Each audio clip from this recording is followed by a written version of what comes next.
Bonsoir tout le monde, bienvenue à ce débat des chefs ou des futurs chefs de l'Union nationale. Mes deux invités, Jonathan Blanchette, chef de l'Union nationale, ainsi que M. Raymond Demartin, membre de l'Union nationale. Messieurs, comment ça va? Très bien, vous-même. Très bien, merci. Le débat va commencer maintenant. Jonathan, as-tu ta première question pour M. Demartin? Ben oui, c'est super simple. Les gens aimeraient savoir pourquoi fait-il ce rôle et quel est son but à jouer ce rôle? Le rôle. Ben, de détracteur, de présumé chef, d'avoir, écoute, tout ça, là, de te tenir avec des gens, salir l'Union nationale, usurper le nom du parti. C'est large le personnage que tu joues. Puis c'est quoi ton but? Ben, le but premier, c'est de te mettre dehors parce que tu ne mérites pas d'être chef de l'Union nationale. Un chef de l'Union nationale n'a pas, en 2018, montré le derrière de ses oreilles, pour ne pas dire autre chose, dans un parc et plaider coupable. Puis bon, on n'embarquera pas dedans, là, on n'est pas là pour salir personne, on l'a déjà fait assez. Mais c'est que dans les statuts de l'Union nationale, que j'ai fait moi-même avec Jacques Coulombe et d'autres membres de l'exécutif lorsqu'on a redémarré l'Union nationale en 2020, un chef intérimaire est là pour 3 mois.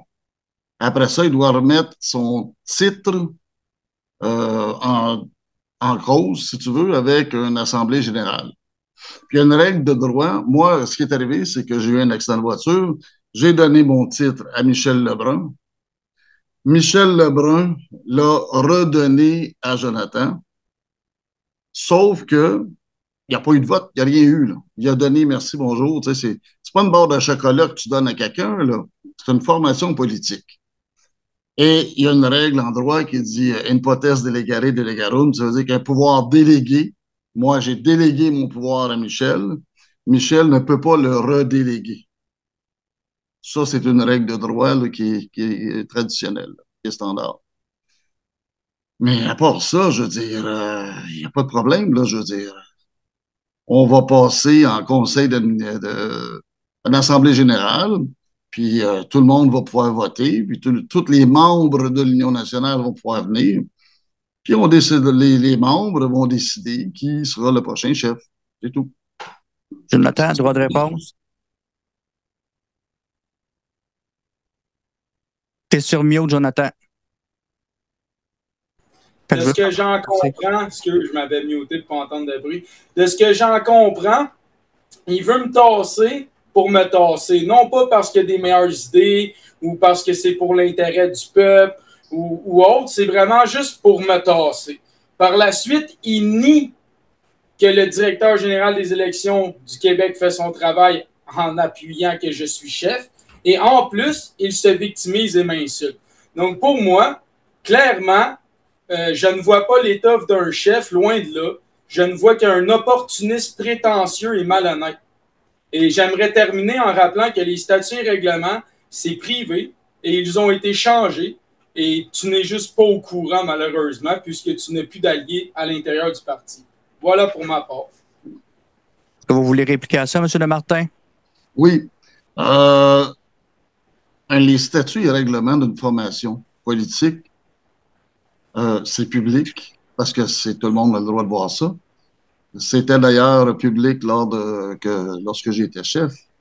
Et aussi, ça se change pas de même. C'est pas une dictature, hein? Une formation politique, là, ça a pour but d'être démocratique. Ça veut dire que ça se change en assemblée générale. Et là, tu proposes aux membres des changements que tu veux appliquer et les membres décident si oui ou non ils veulent que ça soit appliqué dans leur parti. Faut pas oublier une chose. Tout chef politique est assis sur un siège injectable. La journée que les membres ne t'aiment plus, t'as plus d'affaires là. Dernier droit de réplique, Jonathan, avant la prochaine question.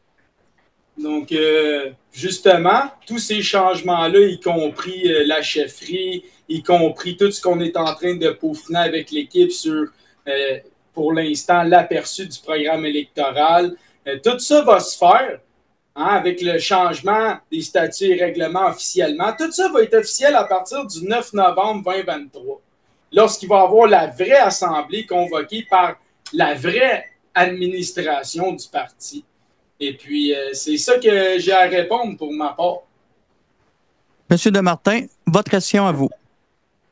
Ma question, est-ce que Jonathan croit que les statuts qui ont été votés en Assemblée générale sont légales ou non? Et est-ce qu'il va les respecter? Jonathan? Premièrement, le DGEQ, puisqu'il est tanné que tu le contactes, nous a envoyé un courriel suggérant lui-même que nous les changeons parce qu'il n'est plus capable de t'entendre pleurer.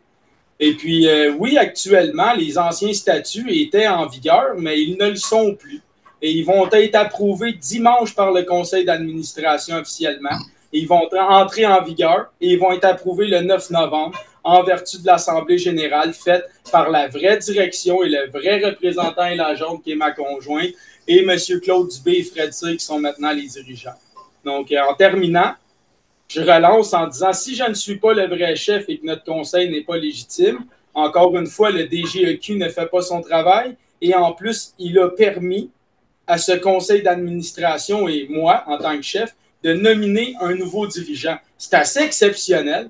Donc, ça veut dire que dans le fond, je suis comme un élu par le système avec des droits privilégiés. C'est ce que j'en comprends.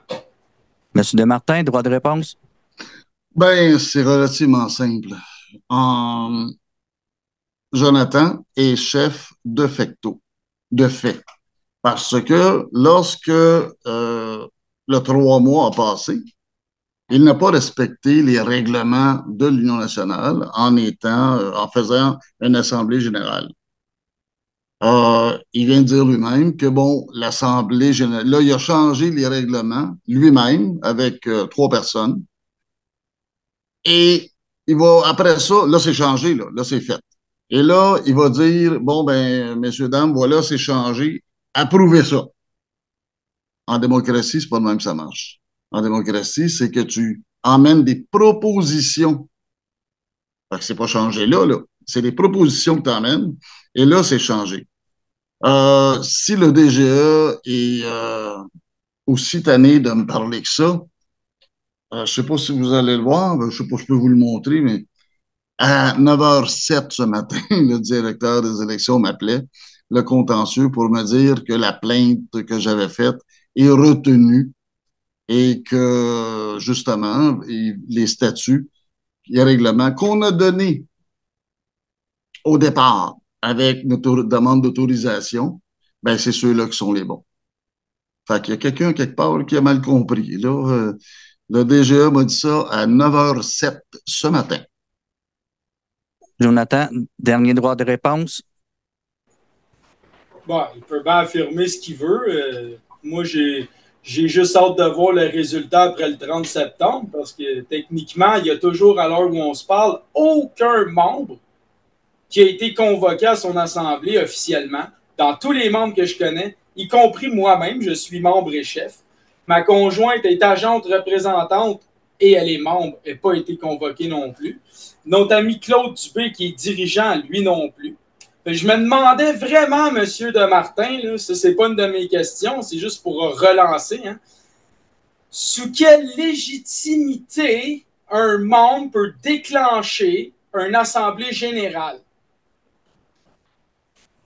Monsieur Demartin? Je ne sais pas si vous le voyez, là, directeur des élections, 9h07. Je ne sais pas si tu le vois bien, là. Moi, je ne mens pas. Et sous quelle légitimité? Justement, c'est la légitimité normale d'une formation politique démocratique. C'est dans les statuts qu'un membre ou une association de comté, en collaboration avec d'autres membres, peuvent demander une association, Demander, pas déclencher. Pas le même verbe du tout. Mais c'est parce que, étant donné que, de facto, tu n'es plus chef, c'est bien de me saluer comme ça, au moins vous avez le respect d'un ancien officier des Forces armées canadiennes. Je vous remercie, M. Repos. Qui donne des armes à des enfants. Non, ça aussi, c'est du blasphème. Ça aussi, c'est des mensonges. Tu vois? Parce que euh, lorsque ça s'est fait, j'ai eu une subvention, ça s'appelait les Forces québécoises dans le Rosemont-Petite-Patrie. On emmenait les enfants à Saint-Hippolyte-Saint-Sauveur pour leur montrer la forêt parce que ces jeunes-là n'avaient pas d'argent pour y aller. Et on avait un groupe de cadets. Et on a eu une subvention, je ne sais pas si vous vous rappelez, de Boitelaire. Ça vous dit-tu quelque chose, Boitelaire? André Boitelaire. C'est un chef du pays. Oui. Ancien chef et député. Lui. Oui, et ça, oui, pour de la drogue, lui aussi. Lui aussi, il a pris de la drogue. C'était ton ami, ça? Non, non. Moi, j'étais dans l'Union nationale, lui était dans le Parti québécois. Et André Boitelaire m'a donné une subvention, ça c'est vérifiable au gouvernement, une subvention pour acheter des armes à feu pour les cadets parce que c'est avant la Polytechnique. Fait que la loi n'était pas la même. Hein? Et on a formé des jeunes au maniement d'armes à feu et en collaboration avec la Sûreté du Québec. Et ça aussi, j'ai encore les documents de ça. La Sûreté du Québec était venue à Saint-Hippolyte. On avait une terre là-bas. Et ils sont venus sur les lieux pour montrer aux enfants, aux jeunes, c'était pas des enfants, c'était des gars de 14, 15, 16, 17 ans, comment former la manipulation d'armes à feu puis tout ça. Là. Et il y avait des militaires, des anciens militaires qui étaient avec nous dans cette chose-là. Et moi, ce que j'ai trouvé formidable, c'est qu'on a pu emmener des jeunes dans la forêt. Le plus gros terrain de boisé qu'il avait vu, c'est le parc Maisonneuve. Là. Et ces gens-là sont venus à Saint-Hippolyte, en forêt, faire des camps, puis tout ça. Ça a duré 2 ans, puis ils ont trouvé ça. Il y en a qui pleuraient, qui n'avaient jamais vu ça de leur vie, là, une forêt. Là. Et je ne regrette pas du tout. Jonathan, ta deuxième question. Ma deuxième question. Écoute, c'est super simple, là, mais juste en terminant, je me disais, il me semble qu'il y a un dossier criminel Raymond de Martin pour ce qu'il vient de dire, là, fait que c'est pas aussi beau qu'il le dit.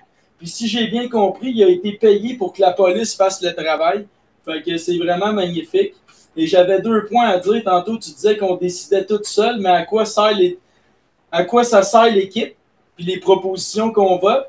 Puis quand que tu dis que j'aurais dû être chef par intérim, ben qu'est-ce qu'ils faisaient les dirigeants Sylvain Larocque puis Claude Dubé? Comment ça qu'ils n'ont pas exigé ma démission, eux? Puis le représentant officiel qui était Jacques Coulombe, qui a lui-même démissionné. Fait que ça veut dire que dans le fond, eux autres aussi, c'était des incompétents parce qu'ils n'ont pas agi avec la direction et l'administration pour dire Monsieur le chef intérim, t'es dehors. Moi, je pense plutôt qu'au contraire, ils m'ont nommé chef, mais toi, tu le nies.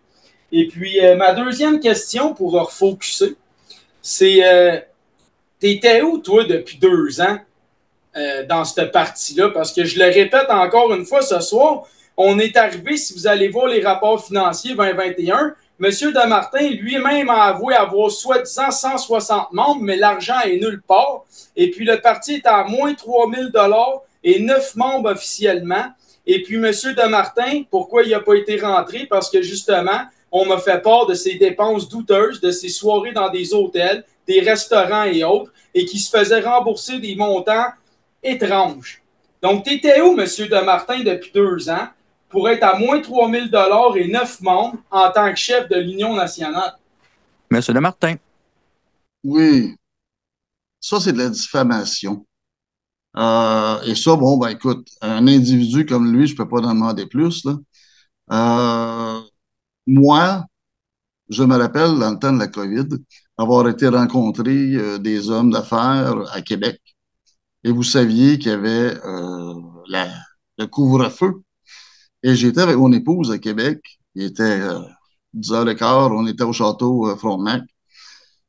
Je pouvais pas revenir à Richemont, j'avais pas le temps de revenir. Et vu que moi, je respecte les lois, ben, je suis resté là.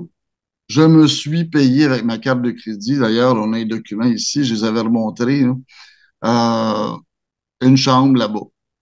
C'est parce que oui, malheureusement, dans ma vie, j'ai travaillé.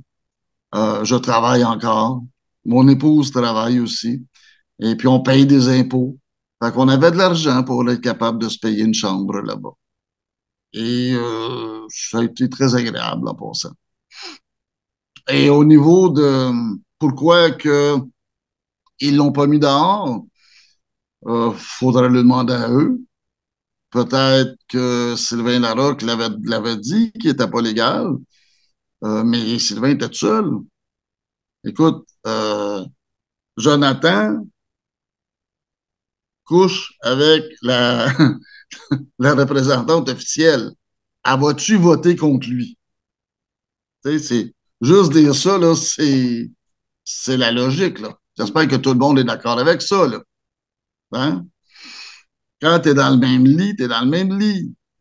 C'est un non-sens de mettre deux dirigeants, deux personnes qui dirigent une formation politique dans des postes clés, puis ils dorment ensemble.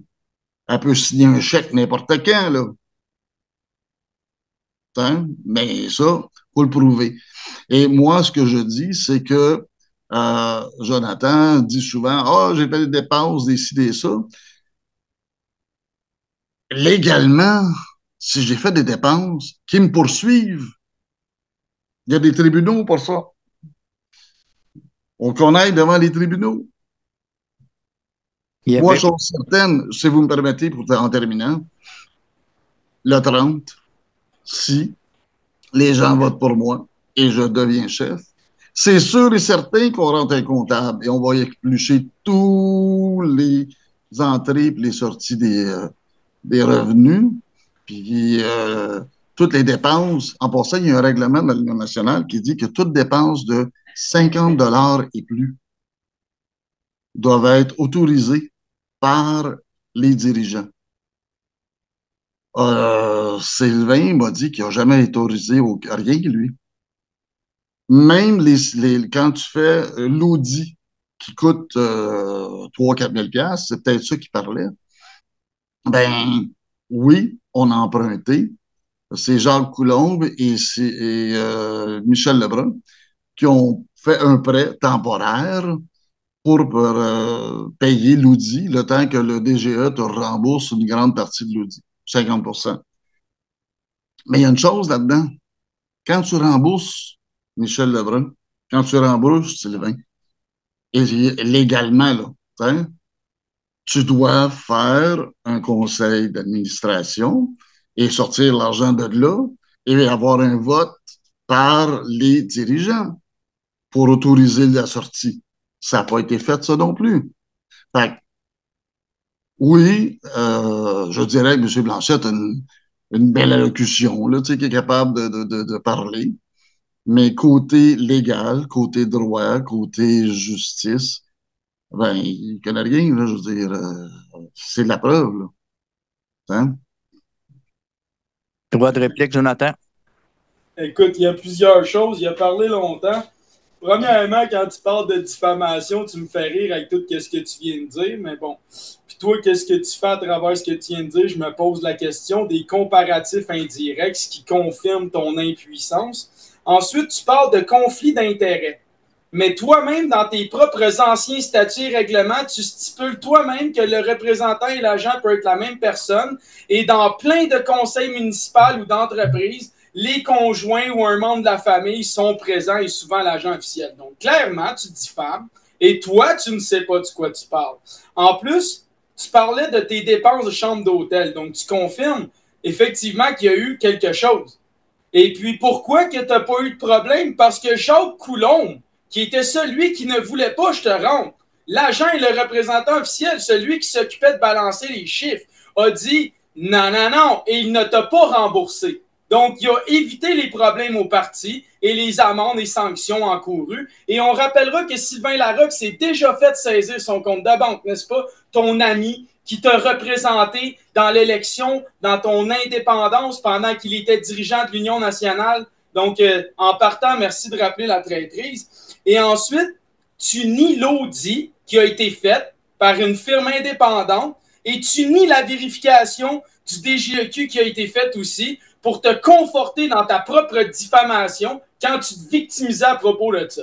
Fait que moi, ça complète tout ce que tu as dit. Puis je te remercie, en fait, parce que tu te mets à nu. Tu n'as absolument rien à dire de vrai, à part m'attaquer indirectement, constamment, parce que tu es jaloux, puis tu es malhonnête, puis tu es vaniteux. Voilà. M. Martin, votre prochaine question, qui peut avoir un lien aussi avec ce que M. Blanchette vient de dire. Oui. Jonathan, de l'âge de mes enfants, tu devrais t'en aller humoriste. Tu serais formidable là-dedans, là, vraiment. Là. Tu as un talent fou. Mais politicien, je pense pas. Et au niveau de la légalité de ce que tu dis, euh, bien sûr, je dois avouer que tous les propos qui sont dits ce soir sont enregistrés, comme vous nous avez dit, et nos avocats sont à l'écoute. Parce que j'ai les moyens de me payer des avocats. Je te dis. Je ne demande pas aux gens de payer. Et il y aura poursuite. Il y aura poursuite légale contre M. Blanchette, au civil, au pénal, au criminel. Ça fera une de plus, c'est tout. Sauf que mes avocats m'ont toujours dit, ça fait longtemps qu'on est supposé le poursuivre.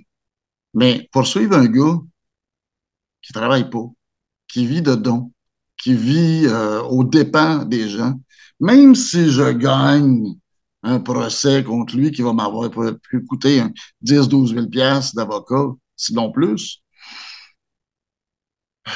ça va me donner quoi? Il pourra jamais payer la bande. Il travaille pas. Il fait rien, tu sais, ça n'a aucun bon sens. Puis là, tu gagnes, ben oui.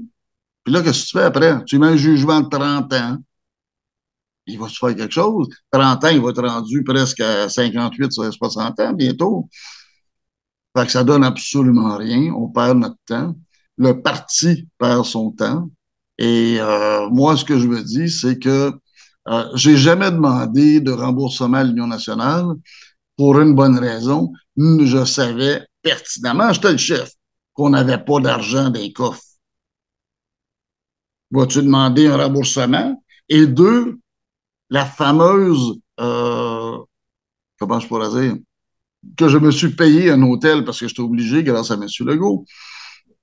Ben, c'est parce que je le voulais. C'est moi qui l'ai payé.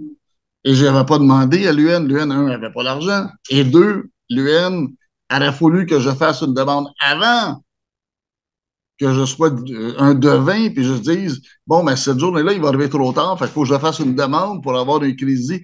Je sais pas si vous comprenez le principe, mais tu peux pas demander une formation qui n'a pas une scène et que les dépenses de 50 et plus, il faut les passer en conseil d'administration. Ben, on n'a jamais demandé une scène, que ce soit moi, que ce soit M. Coulombe, que ce soit n'importe qui. On a mis beaucoup d'argent dans l'Union nationale, puis on n'a jamais demandé une scène à l'Union nationale parce qu'on savait qu'on n'avait pas d'argent dans ce fonds, dans la banque, là, tu sais. Et le but, quand tu fais de la politique, c'est d'aider ton prochain, puis d'avancer, pas de l'exploiter, pas de blasphémer, puis de bafouiller sur lui, là. Fait que nous, ce qu'on veut, c'est recommencer une formation politique, la remettre, la faire redevenir plus blanche qu'elle était, et puis donner des idées au peuple, les aider, les écouter surtout, voir qu'est-ce que les gens veulent, puis aller de l'avant. C'est ça l'important. C'est les petites chicanes, les niaisages comme il se passe actuellement, là, on laisse ça aux avocats, ils sont payés pour ça. Moi, ça m'intéresse pas. Monsieur Blanchette, droit de réplique. Bon, j'ai pris quelques notes, je vais y aller rapidement. Fait que, premièrement, merci d'avouer que je fais rire. Celui qui ne vaut pas une risée ne vaut rien. Et je rappellerai Coluche ou Coqueluche, l'humoriste en France qui était très populaire et qui s'enlignait pour gagner ses élections. Donc, c'est un plaisir. Merci, Raymond Desmartins, de me comparer. C'est flatteur. Ensuite, tu dis constamment ça, que tu vas me poursuivre, que la police, que ci, que ça. Ça fait 3 mois qu'on t'entend chanter la même cassette. Ensuite, je constate que tu ne réponds pas du tout à ce que j'ai dit. Tu te répètes, qu'est-ce que tu avais dit tantôt. Et que au bout de la ligne, ben, tu insultes parce que tu n'as rien à dire. Tu parles de moi parce que ben, parler des autres égale un petit esprit. Et puis, ben, qu'est-ce que tu fais pour essayer de te rattraper? Ben, tu me diminues constamment parce que diminuer les autres pour se remonter, c'est pas vraiment valeureux, mais c'est tout ce que tu sais faire. Et puis, tu as dit toi-même que tu avais à mettre beaucoup d'argent. Donc, clairement, tu n'avais pas de membres, tu n'avais pas de finances, tu n'avais personne qui croyait en toi, et tout le monde te planté là et te remplacé la minute qu'ils ont une chance parce qu'ils disaient que tu étais rien qu'un corrompu. Donc, ça, c'est les dires qu'on me rapportait. Et ensuite de ça, tu parles de faire avancer les choses au lieu de bafoumer. Tu as dit bafoumer, je m'excuse, c'est ça que tu as dit, sur lui.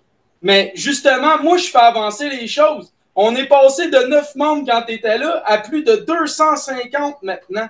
Et puis, les finances sont dans le vert. On a les moyens de payer l'audit, on a les moyens de payer des dépenses électorales, on a les moyens de payer certaines dépenses. Et puis, tu dis que tu es là pour amener ce que les gens veulent. Eh bien, écoute-les bien, les gens, même dans ta gang, ils ne te veulent pas. Donc, voilà la réalité, mon chummy. J'ai fait le tour de ce que tu as dit comme connerie. Merci. Droit de réplique, M. Desmartins. Mes études en droit me permettent de vous dire que en loi, une formation politique doit avoir en tout temps un minimum de 100 membres où elle est discréditée. On l'enlève de... Mais là, Jonathan, lui, qui connaît tout, comme vous savez, dit, il y en avait 9. Il y en avait 9. Comment se fait que le DGE n'a pas mis la clé dans la porte de l'Union nationale? Pourtant, c'est en la loi ça prend 100 membres minimum. Bon, et à part ça, qu'est-ce que je peux dire bon, que les gens ne veulent pas, ben oui, mais ça, on verra le 30, si les gens me veulent ou me veulent pas. Moi, je sais que j'ai vendu encore plusieurs vendus. Le terme n'est pas exact. Aider les gens à prendre des cartes de membre. Parce que moi, j'ai pas touché un centime, là. Jamais. Je dis aux gens, allez sur le site union-nationale.net et là, il y a un onglet, vous pouvez vous rendre là, vous appuyez là-dessus, vous entrez directement au directeur général des élections, Élections Québec, et vous prenez votre carte de membre que vous payez avec une carte de crédit ou débit au directeur des élections. L'argent, ça va directement là. Moi, j'ai pas un centime là-dessus. Et en passant, dans les statuts, la carte de membre devait se vendre 10$, pas 11. Mais bon, encore un autre point que c'est pas important. C'est des règlements que les gens ont voté en assemblée générale. Joe, on n'a rien à foutre des membres. Fait qu'il laisse faire. C'est pas grave. Lui, c'est 11$. Quand vous allez là-bas, vous payez le 11$ et vous donnez 2$ de don et vous êtes membre. Et ça nous fera un grand plaisir de vous voir le 30 à Saint-Hyacinthe. Justement, j'étais encore ce matin avec mon ami en train de déjeuner. On parlait de ça. Et il n'en revient pas de s'être fait intimider comme ça. Dire que la police, il va faire venir la police si les gens votent dans le restaurant. Imaginez. Une assemblée de membres. À ce que je sache, dans la Constitution canadienne, on a le droit de se rassembler. Hein? On se rassemble, tous les membres de l'Union nationale. On décide ensemble de voter pour rendre la situation de la chefferie légale. Ça veut dire qu'on met Joe dehors et on met quelqu'un de légal. Mais ça dépend. Si les gens disent oui, on veut Jonathan comme chef, ben fine, ils viendront et ils voteront pour lui. C'est tout. Mais s'ils ne le veulent pas, ben ils viennent puis ils votent. En démocratie, c'est ça. Puis ils disent non, on ne le veut plus. T'as regardé l'enfantillage, les simagrées puis tout ça. Pauvre clown. En passant, c'est Coluche. Le nom du français, c'est Coluche. Si tu as un petit peu d'éducation, tu saurais. Maintenant, à la suite de tout ça, on a dit, ça prend 100 membres, autrement le parti n'existe plus. Vous payez directement au directeur des élections. Le 30, vous venez faire votre devoir de membre.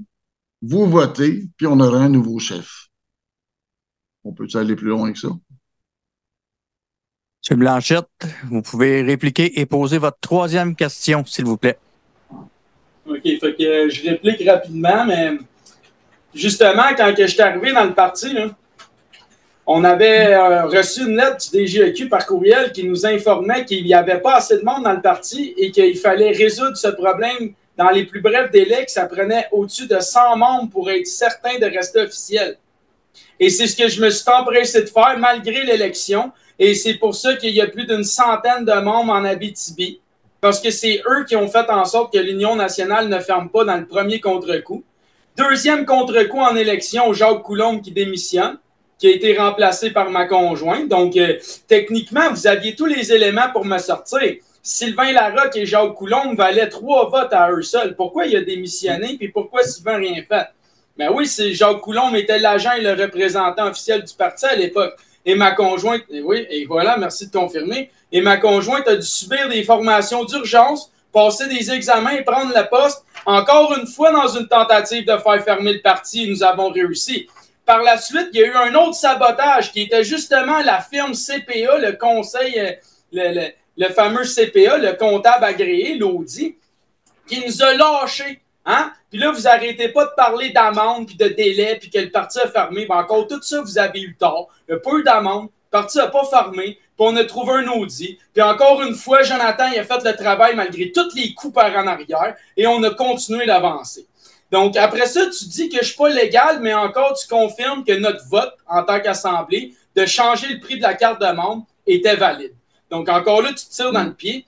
Et ma dernière relançage, que tu la poses, tu répondras plus tard, c'était justement, est-ce que tu usurperais un site web de la CAQ? Est-ce que tu écrirais en tant que conseil administratif de la CAQ? Est-ce que tu déclencherais une assemblée en tant que membre de la CAQ? Parce que d'après moi, tu aurais pas mal de problèmes puis tu aurais de l'air d'un macaque. Fait que qu'est-ce qui t'arriverait? On s'en leur demandera tantôt dans la période de questions. Puis là, on va refocuser sur ma troisième question légitime. Donc, je fais le plus vite possible. Hein? Troisième question. Justement, sur quoi tu t'appuies pour t'assurer de la légitimité de ta soi-disant Assemblée générale? Tu nous parles de statuts et règlements et autres. Mais moi, j'aimerais l'article de loi bien précis, bien clair. Puis j'aimerais l'article du statut des règlements bien précis puis bien clair. Parce que ça fait 3 mois que t'en parles, tu l'as jamais prouvé, tu l'as jamais sourcé. Mastique, tu te diffames pour te faire aller à la vie. Puis après ça, là, dans ton assemblée de tuk-tuk, qui va te nominer à chefferie dans le conseil d'administration, dans les dirigeants ou l'agent et représentant officiel? Qui te nommerait chef là-dedans? Réponds à ça, man. Vas-y, décrédibilise-toi, s'il te plaît. Monsieur Lemartin. Je vous remercie pour ce spectacle-là. C'est formidable ce soir. Non, c'est première des choses. Dans les statuts, c'est marqué. J'imagine que tu as peut-être appris à lire. Tu regardes les statuts, tu liras ça, tu vas le voir. Montre-nous-les, sont publics. Deuxième chose. Prouve-les, montre-les. Sont publics, prouve-les, man. Montre-les. Parce que tantôt, tu as dit qu'on peut demander, mais pas déclencher. Fait tu peux pas déclencher. Montre-les. Oui. Fais comme Jonathan Blanchette. Source tes affaires, puis montre-les. Sinon, ben, décrédibilise-toi tout seul, la pancarte. C'est d'une vulgarité terrible.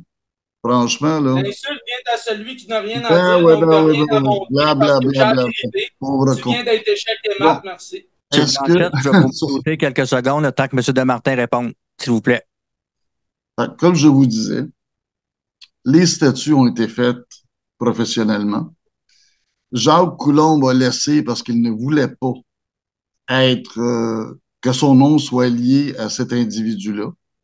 Et la firme de comptables, dès qu'ils ont su que c'était Jonathan Blanchette et qu'ils ont eu aussi tous les... ils ont vu le plénitif et toutes les fois qu'il a plaidé coupable, tout ça. Il y a la firme de comptables que j'ai parlé avec eux. On dit non, on ne veut pas faire affaire avec lui, il n'y en a pas question. Et même la firme comptable est prête à revenir quand que je redeviendrai chef parce qu'ils savent qu'il n'y en aura pas de choses malveillantes et croches qui vont être faites. Mais bon, aujourd'hui, quand on me dit que l'Assemblée n'est pas légale, puis tout ça, là, le DGE nous a confirmé que oui, c'est légal. On est dans une démocratie. Une démocratie, c'est les membres qui décident. C'est pas le roitelet qui est en haut et qui vit aux dépens de son bon peuple. Non, c'est les membres qui décident. Et c'est bizarre que hier, par hasard, hier, Sylvain Larocque reçoit un message disant qu'il y a eu une assemblée spéciale pour la mettre dehors. 10 jours à peine avant l'Assemblée générale des membres. Où est-ce que Sylvain Larocque, en tant que représentant officiel, en tant que dirigeant, pas représentant officiel, dirigeant, aurait pu dire, ben voici, l'Assemblée a été faite selon les règles et tout ça, ben voilà, on envoie ça au directeur des élections. Surprise, ce matin, une confirmation, quand je vous dis que le DGE m'a appelé, pour légitimer l'Assemblée générale, un représentant du directeur général des élections sera sur les lieux pour voir que le scrutin soit fait selon les règles de l'art. Ça veut dire ça que le 30, le DGE sera pas lui, on s'entend là, un sbire du DGE va être là. Et il va s'assurer que les scrutins vont être faits selon les règles de l'art et que le prochain chef va être bien élu. Et lorsque le chef sera bien élu dans cette assemblée-là, le chef devra soit reconduire, ça veut dire on garde les mêmes personnes comme dirigeants et représentants officiels, ou les remercier et les changer pour d'autres personnes qui, selon lui, feront plus l'affaire. Tout ça dans la légalité, dans la démocratie, sans cri, sans spectacle. C'est ça, être un chef de parti. Monsieur Blanchette, votre droit de réplique. Bon, encore une fois, il n'a toujours pas montré la preuve et il a détourné la question par-dessus la tête. Moi, j'attendais l'article de loi puis qu'il affiche à l'écran ou qu'il nous montre puis qu'il nous le surligne puis que ça soit clair comme je le fais avec la loi qui est publique et les statuts et règlements qui disent être publics. Et oui, c'est illégal pour des membres de se réunir. Ça, oui. Mais de déclencher une assemblée générale, de tenir des votes, de scanner, trier les membres et de, comme tu dis, congédier tout le conseil d'administration pour 15 membres sur plus de 250, this is not. OK? Ensuite de ça, le DGEQ, ben, il informe pas personne dans la direction du parti de ce que tu racontes, ni la représentante et légende officielle, ni le chef. Lui, il informe pas personne, puis il demande pas rien, voir si c'est normal ce qui se passe. Puis quand tu nous dis que quelqu'un a informé de la réunion d'urgence, je l'envoyais à une seule personne en privé. C'est Bobby Fischer. Et Bobby Fischer, il a fait son travail parce que justement, il l'a relayé à tous les autres. Mais il ne l'a pas mis public tel que j'y ai demandé. Donc, il a fait exactement ce que je m'attendais de lui. Merci. Fait qu'encore une fois, là, quand tu nous dis qu'un sbire du DGEQ serait là, je te rappellerai que toi-même, tu as affirmé dans un live qu'il faudrait que tu le payes, mais que tu n'as pas le droit d'engager des dépenses. Et toi-même, tu as dit que tu douterais qu'il serait présent. Alors, je te ramène encore une fois, Raymond Desmartins, à l'essentiel. Où est l'article de loi ou l'article des statuts et règlements qui permet à un membre de tenir une assemblée, de congédier le chef et de congédier tout l'exécutif? Où est ce règlement et cet article de loi? C'est ça qu'on veut savoir, nous. Le reste, là, quand même, tu pleures pendant toute la semaine parce que t'es échec et maths, le SMAT. Ben, garde, c'est pas notre problème. Fait que fais un homme de toi, sors tes couilles, là, poilus de vieux singe de dos argenté, puis crisse-nous le règlement, puis l'article de loi d'en face, ou ben arrête de diffamer puis ferme ta gueule. C'est-tu clair, ça? Ça, j'aimerais ça une journée, là, que tu viennes te mettre le nez à 2 pouces du dos argenté pour lui dire de fermer sa à gueule. Saint-Hyacinthe, puis tu as pris une photo avec nous. Fait qu'on te rappellera à Oui. quel point tu filais la pancarte. Arrête Ouais. d'agir comme si tu étais menaçant. Es-tu en train de me menacer indirectement? J'ai pas besoin de te menacer indirectement, tu n'es rien. Tu n'es qu'un cafard, puis un cafard, on écrase ça avec sa semelle. Monsieur Desmartins, Donc, tu es vous en avez train de votre dire droit que de tu réplique et m'écraserais votre avec ta troisième semelle? question. Ben, regarde, question. Question à un abruti qui fait ça. Je ne sais pas quoi lui demander. Mais ce que je peux vous dire, c'est que effectivement, en démocratie, les gens ont le droit de prendre leur parti en main. C'est pas le parti d'un clown, c'est le parti des membres. Et effectivement, je ne peux pas payer un fonctionnaire directement hein, pour le faire venir. Le fonctionnaire doit être payé par le gouvernement, on s'entend. Et deuxième chose, le problème qu'on avait, c'était la convention collective. Parce que c'est compliqué avec les conventions collectives qu'une personne se déplace. Il y avait le côté de la sécurité. Étant donné que M. Blanchette avait dit qu'au restaurateur, qu'il était pour venir, puis faire venir la police, puis qu'il était pour avoir des problèmes, puis qu'il était pour avoir des débordements, puis tout ça. Les fonctionnaires ne voulaient pas venir. C'était dangereux. Puis le syndicat avait dit, oh, attention, il peut y avoir ça quand même là, des méfaits, puis tout ça. C'est Là. pas ce que tu as dit dans ton live, mon homme. Là. Tu te décrédibilises tout seul en salle, man. Hey, mec, ce live-là sort. M'a prendre ce que tu as dit dans ton live, m'a quote là, m'a fait un copier-coller des deux bout à bout, m'a envoyé ça à Dominique, on va rire. En attendant qu'on rit, est-ce que je peux continuer, M. Cusson? Oui, oui, oui, allez-y, M. Desmartins. Bon. Fait, comme je disais, dû à la convention collective, ça a été difficile. Aujourd'hui, j'ai une photo de ça que j'ai mis sur Internet. Je ne sais pas si vous l'avez vu encore. J'étais au poste de police de Saint-Hyacinthe pour m'assurer qu'il y ait bien une présence policière qui va pouvoir protéger les membres de l'Union nationale qui vont être là de certains individus qui vont venir peut-être faire du débordement. Nous, on essaie d'être une formation démocratique. Les gens vont voter démocratiquement. Ça va être, comme on dit, là, selon les règles de l'art. Puis l'affaire la plus importante, c'est que la voix du peuple, la voix des membres va être entendue. Et comment je peux dire, ce qu'ils vont avoir décidé, leur décision, fera foi de tout. C'est ça qu'on veut.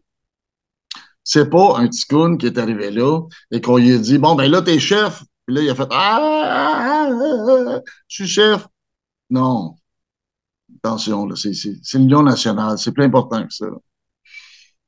Ça veut dire que t'es chef, tu agis comme tel. Si tu es chef intérimaire, tu sais que selon les statuts, tu dois remettre ta cause, ton titre en cause. Puis si tu le fais pas, c'est parce que tu es incompétent, puis tu n'as pas suivi les règles, puis les lois et règlements ne s'appliquent pas à toi. Toi, tu es au-delà de ça. Là, Sa Majesté, n'est-ce pas, est supérieure au bon peuple. C'est pour ça que le bon peuple doit faire vivre Sa Majesté. Moi, malheureusement, je ne suis pas Sa Majesté. Je suis un membre du peuple. Je travaille et je travaillerai toujours, même quand je serai chef, pour les membres de l'Union nationale. C'est ça qui est important. Monsieur Blanchette, droit de réplique et quatrième question. Non. Premièrement, lui-même avoue que ça va se passer devant le commerce, devant le restaurant. Lui-même qui dit vouloir protéger un honnête commerce, un honnête restaurateur, va perturber sa clientèle avec des gens devant et la police. Je m'excuse, mais quand que tu vois des véhicules de police devant un restaurant, tu vas manger ailleurs dans la vie. Puis quand tu vois une gang de tuk-tuk, tu t'en vas ailleurs dans la vie. Et le restaurateur m'a certifié que cet événement n'aurait pas lieu dans son restaurant. Donc, oui, vous pouvez aller manger, mais vous pouvez rien faire dans son restaurant. Donc, est-ce que tu serais en train de dire que cet homme qui est membre du parti suite à ma discussion et après ma visite m'aurait menti en plein visage? J'en doute fortement. Et par la suite, tu parles de grabuge. Ouais, du grabuge tel que tu fais depuis 3 mois avec ta gang, qu'on vous a entendu comploter, qu'on a des extraits vidéo, et puis que justement, vous êtes venu nous harceler pour la part de qui est notre ami Antonio de la Libertado, pour rester poli, puis notre amie Sylvie Duquette, puis on est avec Jonathan Boivin. Vous êtes débarqués nous harceler comme des pancartes. Et puis, quand tu nous parles de le peuple fait vivre sa majesté, effectivement, le peuple fait vivre les oligarchies, les oligopoles, puis des Legault, puis des Trudeau. Puis si tu n'as rien de mieux à dénoncer que Joe l'Indigo, clairement, tu n'as pas d'ambition dans la vie, puis ça va être facile de te manger à laine sur le dos. So that's the way it is, baby. There you go. Fait que là, on s'en va à la 4e question. C'est tellement facile. Tu parles pendant une demi-heure pour te répéter, puis moi, en 3 minutes, je te punchline tout ça, man. Tu te fais ramasser comme un boxeur dans les câbles, man. Ding, dang, dong, dong. C'est fou raide, le punchline que tu manges pour un gars qui est supposément supérieur à moi. Donc, moi, ma question, parce que la vraie question d'un parti politique, ça revient à ça. Qu'est-ce que tu proposes pour les Québécois et Québécoises et quels sont tes engagements envers eux? Monsieur de Martin. Si vous permettez, je vais juste rectifier une chose. Pour moi, les membres de l'Union nationale ne sont pas des tuk-tuk, c'est ça, non?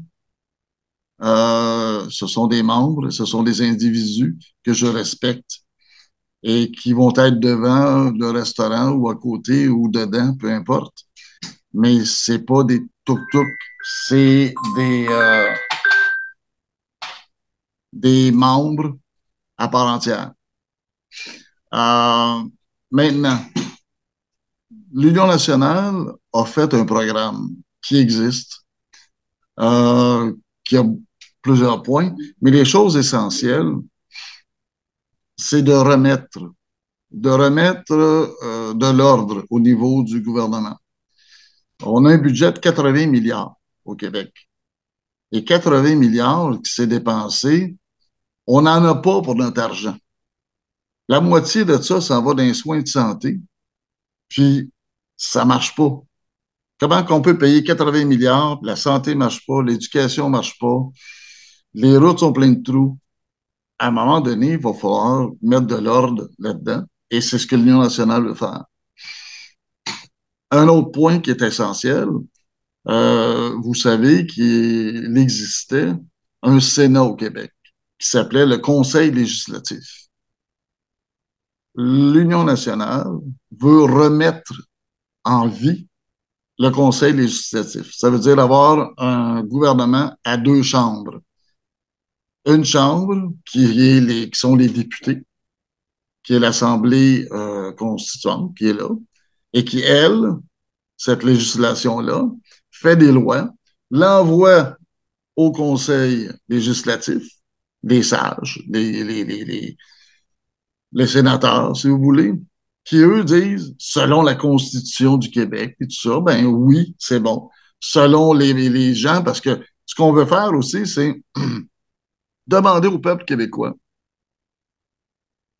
votre opinion. On vous a jamais demandé, quand on fait des lois, votre opinion. Ben là, ce qu'on veut, là, c'est que, avec l'informatique aujourd'hui, puis tout ça, là, ben, chaque Québécois, il va avoir un genre de sondage. Si c'est important, là, je ne demande pas pour une niaiserie, mais mettons pour un budget, pour différentes lois importantes, on va vous demander, êtes-vous d'accord, oui ou non, pour ça? Et les Québécois vont avoir, je dirais pas un droit de veto, c'est pas constitutionnel, mais une pression, un droit de parole. Ils vont pouvoir dire à leurs élus, ça on est d'accord, ça on n'est pas d'accord. Et les élus vont devoir, dans leur âme et conscience, suivre ce que les gens ont dit. N'importe quel politicien, s'il fait une loi ou il offre une loi et les gens à 70% disent on veut rien savoir de ça, s'il passe, il sait qu'à la prochaine élection, c'est fini pour lui, là. On se comprend? Ben, ça va donner un pouvoir aux citoyens de faire bouger le gouvernement sur le bord qu'eux, ils veulent. Et ça va être, on parle pas d'un sondage à 75 personnes. On parle d'un sondage à 4 millions de personnes, parce qu'avec l'informatique, aujourd'hui, ça se fait. Ben, c'est ça qu'on va faire. On va aller de ce côté-là, entre autres. Puis il y en a plein, il y a plein d'autres choses dans le programme, là, mais on ne vous retiendra pas toute la soirée. L'important, pour pouvoir jouir d'un programme qui soit proche des citoyens et pour les citoyens, ben, il faut avoir un nouvel exécutif, tout simplement. Droit de réplique, Monsieur Blanchette. Bon, je n'ai pas vraiment de réplique à ces idées. Là. Pour qu'est-ce qui est du conseil législatif, tout ça, on est d'accord. Puis moi, ben, je réenchérirais avec un paquet d'autres affaires comme les micro-forêts, la restauration de l'environnement, impliquer les milieux scolaires justement dans la restauration de la faune et de la flore parce qu'en même temps que ça leur inculquerait les valeurs, ben, ils seraient sur le terrain. Donc, ça les rendrait consensueux de la situation à mettre des vraies solutions. Tout ce qui est de l'agriculture urbaine, l'aquaponie ou en tout cas, je ne suis pas spécialiste, l'aquaculture puis tout, l'hydroculture. Aussi, il y a même des plans avant-gardistes qui utilisent des plantes grimpantes pour protéger les bâtiments puis des structures. Donc, nous, on est vraiment pour et par le peuple pour aller vers une autonomie. On veut nationaliser nos ressources naturelles, notre eau, nos minerais. On veut le faire avec des gens d'ici, pour les gens d'ici, avec l'expertise développée ici. OK? Puis on rappellera que quand on nationalise quelque chose, là, ben on arrête de payer de l'impôt fédéral en partant. Deuxièmement, on stabilise les coûts pour tous les consommateurs au Québec. Et en même temps, ben, on a le savoir-faire qui se développe, qui s'enrichit, qui crée de l'emploi, qui crée de la richesse. Puis en même temps, ben, on a toute la valeur brute et le capital des bâtiments et des machines que ça implique. Donc, pour ma part, c'est une solution qui doit être remise de l'avant, comme René Lévesque et d'autres l'ont fait avant moi ailleurs dans d'autres pays ou ici. Et puis, j'aurais plein d'autres choses à ajouter. Mais je pense que j'ai lancé les grandes lignes. Et puis, l'Union nationale, on est là pour la vérité et la transparence. On n'est pas là pour être des sauveurs externes. On n'est pas là pour vous dire quoi faire, quoi penser. On est là pour être sur le terrain avec vous, en acceptant nos défauts tous ensemble, pour unir nos forces et non jouer au comparatif, pour ensemble faire avancer les vrais enjeux et appliquer les vraies solutions. Et on est là pour proposer, puisque nous le savons, la culture humaine nous l'a enseigné, il y a des milliers de façons différentes de vivre, de travailler et de s'amuser et autres. Donc, nous sommes là non pas pour forcer les choses, mais pour proposer les choses et y aller avec ce que la science et la réalité nous donnent et non l'utopie nous dit. Donc, voilà ce que j'ai à dire. Monsieur Desmartins, droit de réplique et votre quatrième question. Au niveau réplique, je suis content de voir qu'il a lu peut-être notre programme puis qu'il s'en est basé dessus, c'est bien. Je suis d'accord au niveau de la privatisation, mais l'étatisation de l'eau. L'eau potable, moi, en tant que camionneur, j'ai travaillé avec Naya. Et tu sais, les grosses vannes que tu vois là, de 53 pieds, là, il y a à peine $1 de redevance sur un 53 pieds d'eau de Naya. Il y a Naya, il y a Nestlé. Et eux s'engrangent des milliards avec ça. Ben, le Québec devrait privatiser l'eau potable au Québec pour que les Québécois puissent jouir des revenus qui découlent de ça. Il y a autre chose aussi, par une parenthèse, une grosse entreprise qui s'appelle Bombardier,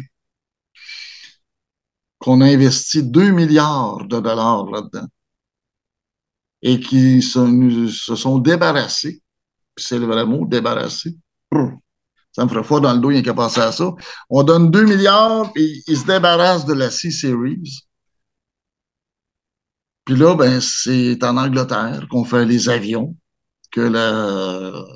on pouvait faire ici à Mirabel. Les emplois à 50 pièces de l'heure, ben là, 50 euros, sont en Europe. À Mirabel, n'a pas. Ben ça, moi, je pense que les Québécois sont rendus un peuple mature et on peut étatiser Bombardier pour que être sûr que nos jobs payantes restent au Québec. Et en terminant, quand que Joe parlait des boisés puis tout ça, oui, euh, les boisés actuellement, on sait avec les Autochtones, il y a beaucoup de problèmes. Là. Ce matin même, j'ai été appelé par des gens dans le coin du lac Saint-Jean et de la Côte-Nord qui me disaient que si tu fais un tour en avion, là, il y a des endroits où est-ce qu'il n'y a plus de bois pantoute dans le nord du Québec. Ça a été rasé. Ben ça, il faut qu'un gouvernement de l'Union nationale, qui a toujours été un gouvernement rural, okay, ben va s'occuper de ça, c'est sûr et certain. On ne laisserait pas saccager nos territoires puis envoyer toute notre bois aux États-Unis. Moi, j'habite à Richmond, c'est à côté de la voie ferrée, et je vois des dizaines de wagons à tous les jours partir pour les États-Unis de bois, des 2x4, puis de la pitoune, tout ce que tu veux. À un moment donné, il faut qu'on se prenne en main puis qu'on dise non. Non, c'est au Québec que ça se passe. Puis c'est la même chose pour nos minerais. Les camions, les trains partent avec des minerais bruts. On peut faire une transformation au Québec. On est capable de faire ça. Ça va créer des emplois intéressants. La question maintenant que j'aurais, c'est peut-être la première. Au niveau de l'immigration, est-ce que l'équipe de Joe Blanchette serait d'accord avec l'augmentation de l'immigration ciblée francophone qu'on, entre guillemets, obligerait à aller en région? Ça veut dire qu'un immigrant qui vient ici sera obligé d'aller vivre en Gaspésie, Lac-Saint-Jean, Côte-Nord, Basse-Côte-Nord, Abitibi, pour repeupler toutes nos régions et qu'aller d'en chercher, mais vraiment nombreux. Parce que regardez, l'Ontario, là, ils sont 15 millions. Fait qu'ils ont 15 millions de gens qui financent leur gouvernement. Nous, on est à 8 millions et demi. Ben, on pourrait peut-être monter ça à 10 millions, ça serait déjà un départ. Des francophones, des gens qui sont intégrables au Québec, et on les a en région. Qu'est-ce que M. Blanchette pense de l'idée? M. Blanchette. C'est toujours bon d'avoir des idées, mais c'est au peuple de décider. Puis ça, souvent, c'est le fédéral, malheureusement, qui tranche la question. Là. Fait que je ne m'avancerai pas là-dessus. Puis moi, personnellement, oui, on devrait revitaliser nos régions. Puis c'est pour ça qu'en nationalisant nos ressources, au lieu d'investir avec des multinationales étrangères qui ne cherchent qu'à maximiser leurs profits, ben, c'est un peu se tirer dans le pied. Fait que moi, pour ma part, c'est fédéral, mais oui, c'est sûr qu'on doit revitaliser. Et oui, c'est sûr qu'actuellement, l'immigration fait partie, qu'on le veuille ou non, d'une des solutions potentielles à soumettre à la population, mais c'est la population qui devrait être consultée. Puis je pense que ça devrait être fait avec un référendum. Parce que c'est très important, parce qu'on parle à long terme, un risque d'assimilation culturelle ou multiculturelle ou linguistique. Puis il peut y avoir un paquet de facteurs avec justement certaines nationalités qui font plus d'enfants que d'autres. Donc on peut rapidement devenir inférieur dans notre propre nation. Donc je pense que cet enjeu-là, pour ma part, je suggérerais que ça soit plusieurs propositions soumises dans un référendum populaire public à l'échelle canadienne et par la suite provinciale dans les différentes provinces pour que chaque province de cette confédération canadienne puisse s'exprimer librement et trancher selon leur désir collectif plutôt qu'une main de fer fédérale. Donc, c'est ma réponse. Monsieur Desmartins, votre cinquième question. Ben, juste pour terminer, oui. Le Québec a un droit de veto sur l'immigration. Je ne parle pas des réfugiés. Grosse différence entre réfugiés et immigrants. Okay? Immigrants, ils viennent ici, ils payent pour venir ici. Réfugiés, ben, ils arrivent à la porte et ils disent, ben là, sauvez-moi puis laissez-moi rentrer. OK? En gros, c'est ça. Ben, des immigrants qui viennent ici, ils viennent pour investir, ils viennent pour travailler, ils viennent avec des valeurs. Et c'est ce que je disais tantôt. L'important, c'est des gens qui sont, je dirais pas le mot assimilables, mais je dirais intégrables, qu'on peut être ensemble.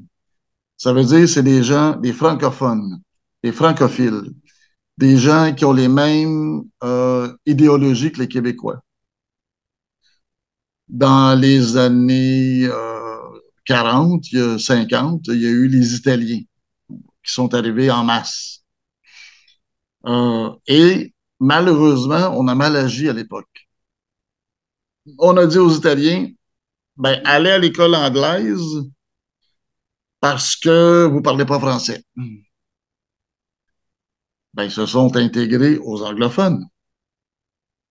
Mais si les gens qui arrivent ici n'ont plus le choix, autre que d'aller à l'école française, comme maintenant c'est le cas, ben, tu vas à l'école française, tu t'intègres quand tu es dans un village au peuple québécois.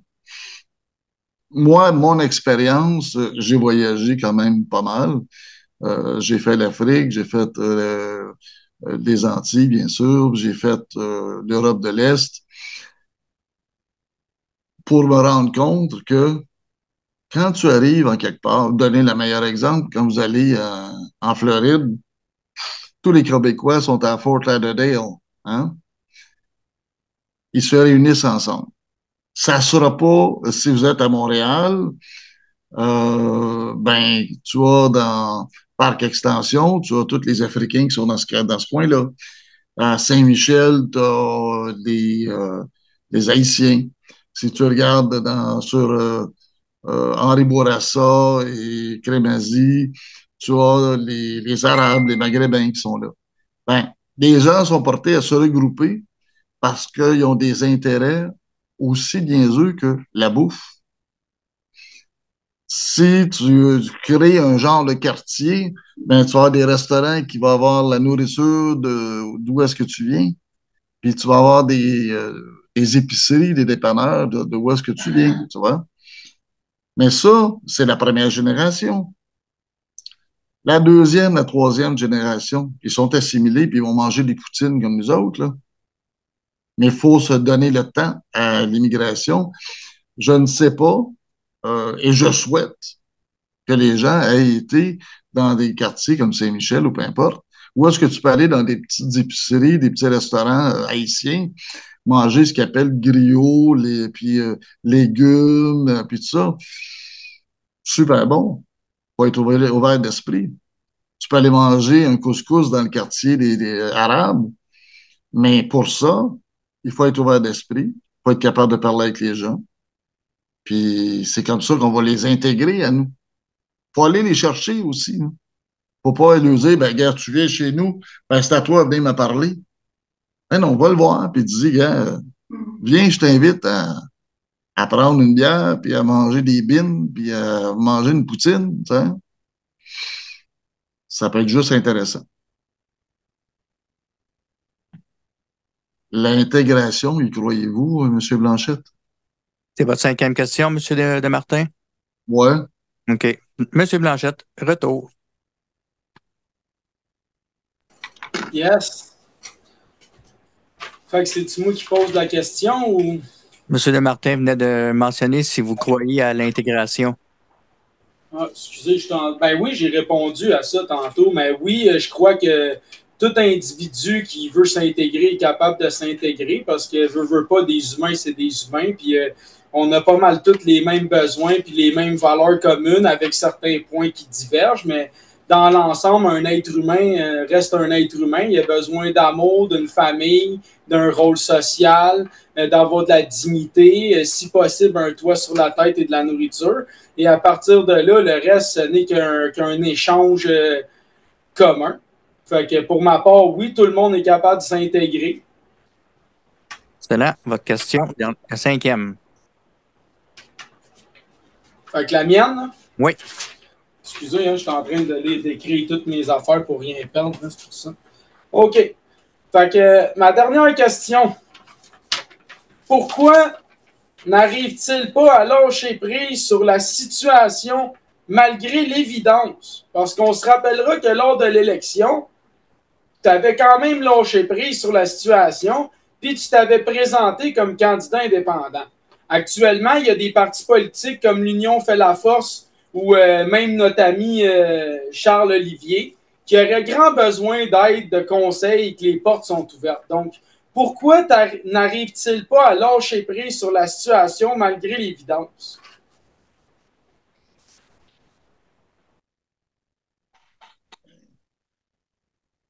Poser la question, c'est y répondre. En 1985, lorsque Michel Lebrun, 88, Michel Lebrun était chef de l'Union nationale, j'étais déjà président des jeunes de l'Union nationale. J'étais pas un dos gris à l'époque, comme Jonathan le dit. J'avais la jeunesse et la fougue et j'étais membre déjà de l'Union nationale. Ma mère, qui a 90 ans, était dans l'exécutif de l'Union nationale de Villeray en 1963, lorsque ils se sont battus contre René Lévesque, qui était député sortant, qu'on appelle, du Parti libéral. Fait que l'Union nationale, moi, fait partie de ma vie. Depuis que je suis né, il y a de l'Union nationale dans la famille. J'ai travaillé, j'ai milité. Et lorsqu'on a redémarré en 2020, c'est qu'on croyait que l'Union nationale, en passant, quand on n'aurait pas ce débat-là, hein. Faut pas oublier une chose, qu'en 2020, si j'avais dit à Michel Lebrun, non, ça me tente pas de revenir à l'Union nationale, nous n'aurions pas ce débat-là. Parce qu'il y avait deux personnes qui pouvaient reprendre le titre de l'Union nationale, moi et un avocat qui ne veut pas se faire nommer, là, qui est à la retraite maintenant. Non, non, pas Michel Lebrun. Michel ne pouvait pas. Non, ça, c'est une chose. Michel ne pouvait pas être chef parce que pouvait pas. Mon Dieu, tu fais une présidence? Ah, je pensais que tu faisais une présidence. Mais Michel Lebrun ne pouvait pas parce qu'à l'époque, en 89, il n'était pas dans l'exécutif de l'Union nationale parce qu'il y avait encore là une chicane entre deux chefs. Mais moi, j'étais membre. Et c'est pour ça que le directeur des élections, le dernier, M. Blanchette, le directeur des élections, m'avait dit, oui, tu peux reprendre le titre. Toi. Si je disais non, on ne serait pas là aujourd'hui. Je ne regrette pas d'avoir repris l'Union nationale. Je ne regrette pas d'avoir donné un deuxième souffle à l'Union nationale. Ce que je regrette, malheureusement, c'est l'accident qui m'a mis sur la voie d'évitement et qui maintenant, je suis rétabli. Je suis revenu parce que j'ai vu les résultats de l'Union nationale actuelle qui ne sont vraiment pas ce que le parti doit être, la philosophie du parti. Et le 30, nous allons prouver, samedi le 30, que l'Union nationale mérite mieux et veut quelque chose de mieux que M. Blanchette. Je vous remercie. Avez-vous quelque chose à ajouter, M. Blanchette? Bien sûr. En gros, je vais résumer. Il parle de l'ancienne époque du parti, 1989, qui est quoi, 34 ans d'ici à peu près, là, si je ne me trompe pas. Ensuite de ça, il explique qu'il était membre. Ben, il est toujours membre, il n'y a rien qui a changé. Il parle que sa famille était là-dedans. Après ça, il se donne beaucoup d'importance. J'ai reparti l'Union nationale. Mais en réalité, sa réponse nous montre clairement qu'il est sentimental, nostalgique et qui vit dans le passé. Puis, qu'est-ce que je l'entends dire en terminant, c'est qu'il sous-entend que les membres veulent quelque chose de différent de ce pourquoi ils adhèrent et connaissent le parti. Parce qu'encore une fois, avant que j'en parle, que je fasse le site web, que je le promouvoie et que je l'affiche, c'était pas connu, il n'y avait ni été nada là-dedans, il n'y avait pas de finances, il n'y avait que des dettes, il n'y avait rien. Donc, pour ma part, pour le relancer sur ce qu'ils viennent de dire, mais qu'a-t-il fait avec ce parti comme cause, comme action, comme point de presse ou comme enjeu pour et par le peuple? Monsieur de Martin, votre droit de réplique. Oui, ben ça, c'est relativement simple. M. Blanchette connaît très bien Michel Lebrun. Et Michel a fait des mémoires, a fait des documents qu'on a fait parvenir à l'Assemblée nationale pour promouvoir et expliquer aux députés que constitutionnellement, l'Assemblée nationale n'est peut-être pas légale, tu vois? Ben, ça, on les a expliqué, selon les articles de loi, selon la Constitution. Là, faut remonter, je sais qu'on dit que je suis nostalgique peut-être, mais en 68, lorsque Daniel Johnson, qui était chef de l'Union nationale et premier ministre, faut pas oublier, premier ministre, ben, eux ont décidé d'enlever le Conseil, le Sénat québécois, là, OK? Et de le jumeler à l'Assemblée nationale, ben ça, c'était pas légal, constitutionnellement. Et nous, ce qu'on a fait depuis le début, on expliquait ça et on disait, M. Legault, ben, les décisions que vous prenez sont pas légales parce que ton Assemblée nationale ne l'est pas. Ça veut dire, quand tu nous dis, ben, reste chez vous, ben, ci et ça, t'as pas le droit. Quand tu nous dis, vous êtes obligé d'aller vous faire vacciner, t'as pas le droit. Constitutionnellement, t'es pas légal. Bien sûr, ils nous ont tassé du revers de la main. Les journalistes ne voulaient rien savoir de ça. Et on a vu ce qui s'est passé. Hein?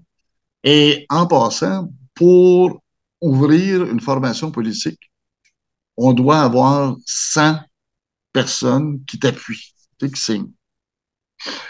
On a été chercher 130 personnes, je crois, ou un peu plus, je ne me rappelle plus. Là. Ces gens-là étaient membres de l'Union nationale. Je sais que personnellement, j'en ai fait signer 85 personnes qui étaient dans ces 130-là. Nous avons déposé ça au bureau du directeur des élections pour avoir l'autorisation de démarrer le parti. Ces gens-là avaient leur carte de membre pour 2 ans. C'était bon pour 2 ans. Lorsqu'on dit qu'on n'a rien fait, ben il y avait quand même quand je dis 160, c'est de mémoire, mais c'est pas moi qui s'occupais de ça, c'est Jacques Coulombe, qui pourrait vous dire exactement le nombre de députés, parce que c'est lui qui faisait les cartes, qui faisait tout ça. C'est pas le rôle d'un chef. Ben, on avait des membres. On était légal. Autrement, le directeur, tantôt, M.